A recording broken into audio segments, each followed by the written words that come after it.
welcome back to the channel. Welcome back to a bit of a chilly garage. It's pretty fresh here in the UK at the minute, about 1 or 2 degrees. So anyway, don't want to hear about the weather, do you? You want to look at my marvellous RC cars. So just had this arrive from a chap. I was doing a bit of a deal with him. I swapped my blue gear cover for his black one, which was great, and I said, you don't have any shocks, do you? And he said, yeah, I have. So we struck up a deal and I bought a set of these small bore shocks. So that's pretty cool. Got the gearbox out of the car at the minute, as you can see. So I was trying to basically retrofit some other lathe shafts and kind of mill them down and do some other stuff on the lathe, but I've managed to track down a proper B4 shaft to go in the car. So that's the car as it sits at the minute. So these rear shocks are V2 ones, so they've got a different cartridge on the bottom. So these are the sort of next generation on from this type one, where the cartridge is basically pushing there's a cartridge with the O-rings in a space that basically pushes down into the shock body, whereas this one is a bit more like the modern shocks. It's sort of bottom loaded with the O-rings and the cartridge spaces. So we'll whip these rear ones off, pop some springs on these, and then get them on the car. And something else happened the other day. I was on eBay. Let me just grab it for you. And it's happening again. I've got another one. So yeah, this as you can see is missing quite a few years. I basically bought it for spares, but it's got a front end there, full steering rack. Main reason I really wanted it was it's got the alloy bulkhead and this alloy brace there, so that's pretty cool.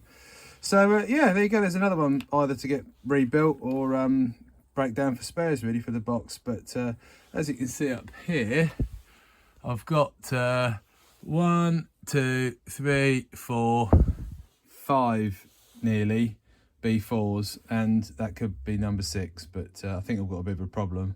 But it was one of my favourite cars and got me back into buggy racing in my sort of late teens. So there we go. Anyway, we'll get these shocks built up and get them on the car.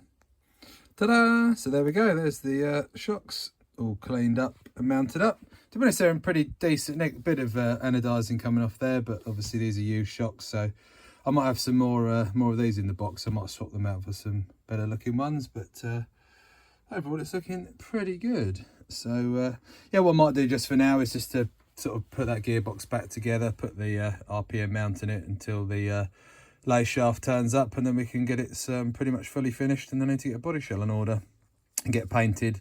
So talking of body shells, I don't know what to do on this one.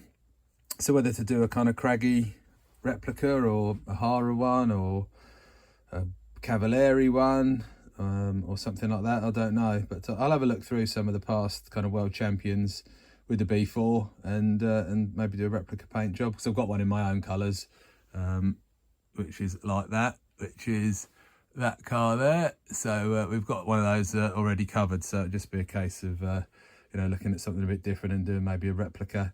Obviously Craggy being UK based, I'll have to bump into him at a meeting and maybe get him to sign the chassis and the shell or something cool like that anyway, just to make it a bit different.